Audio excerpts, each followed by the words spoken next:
Hey there, all you cool cats and lazy dogs. Today, I'm going to cover medieval Baselard daggers. Keep it locked.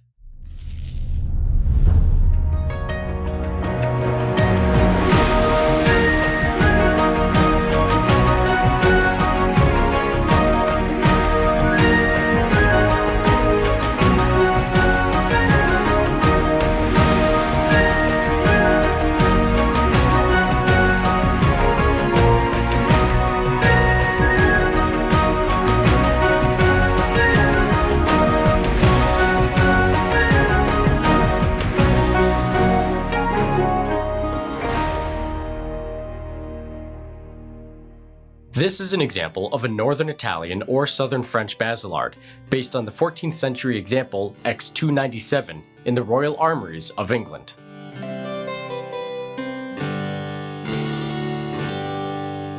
This piece is hand-forged by Fabrice Cognot of Dijon, France. It is made of high-carbon steel and is a total of 19 inches long.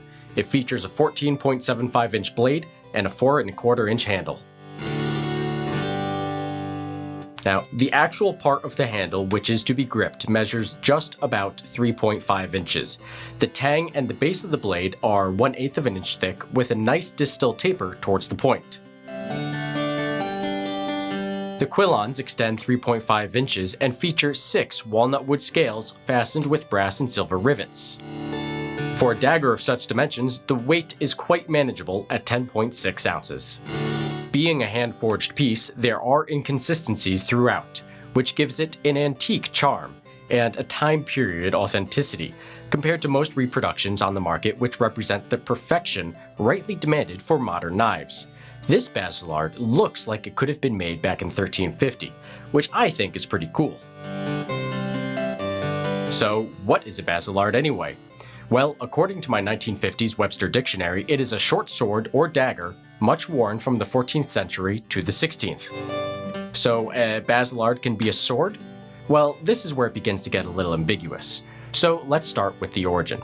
It is believed that the term Baselard is a deviation of the Germanic and French words for the knife originating from the town of Basel in Switzerland. From there, the Baselard gains popularity in much of Europe, especially in Italy, France, Germany, and England. Later Alpine daggers, Hobline daggers, and World War II German daggers call back to the original Swiss Baselard dagger. But the Swiss also have a Schweizerdagen, or Swiss sword, which is unique to that region. The Swiss manuscripts Böhne und Spitzer Chronik depict a large variety of Swiss Baselards.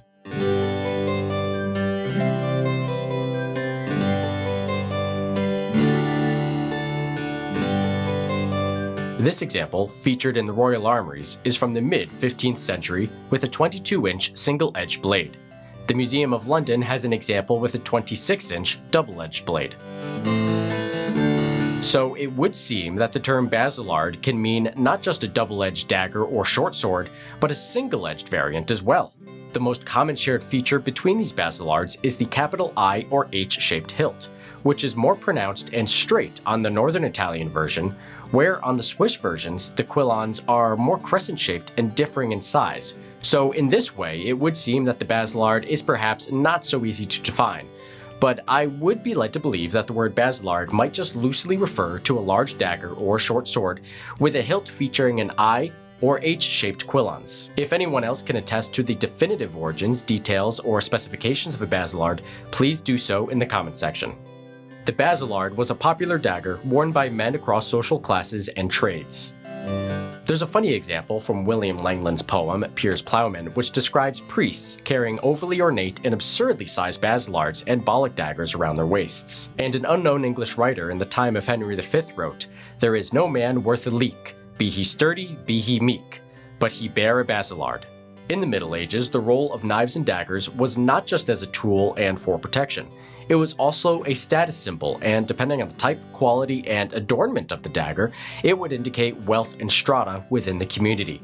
So knives and daggers were an everyday part of medieval life. The Baselard seems to have changed roles throughout the Middle Ages, seeing extensive use as a knightly weapon in the 14th century, especially in Italy and Germany, but fading from use as a knightly dagger in the 15th century, becoming more prominent as a sidearm for foot soldiers and civilians. The Baselard is usually worn on the wearer's right side or directly in front of the sword belt, except with the larger variants, which can be worn in place of a full-size sword on the left. Most illustrations show the Baselard being held at the ready above the right shoulder. But fight manuals from Talhofer and Liberi show many more ways to use a medieval dagger in combat. The shape of the grip does naturally lend itself to a hammer or ice pick grip. A fencing or a handshake grip could be employed, but not to any degree of comfort. Though slashing is possible and much easier than with some other daggers, it wouldn't be the best method for defeating armor. Like most medieval daggers, the Baselard's primary purpose is for stabbing, point down. This Baselard has a point of balance a couple of inches ahead of the guard. Though the grip is small, it gives a positive and secure purchase of the dagger in the hand. The shape of the hilt permits it to lay flat against the body, thus being out of the way, as well as indicating edge alignment just by feel. In closing, the medieval Baselard is a very handy and well-designed dagger, with a simple and elegant vintage style, well suited for anyone looking to portray a man-at-arms, knight, or civilian in the late Middle Ages. After 4 years of waiting, I'm very happy to have received my commissioned piece from Mr. Fabrice Cogno. It's an excellent example of a Baselard, and it'll go nicely with my collection. I hope this video has helped anyone with an interest in medieval Baselards. Feel free to like, share, and subscribe. Until next time, this is Alexander Calder Spinelli of Longbow Media signing off. Catch you later, cool cats.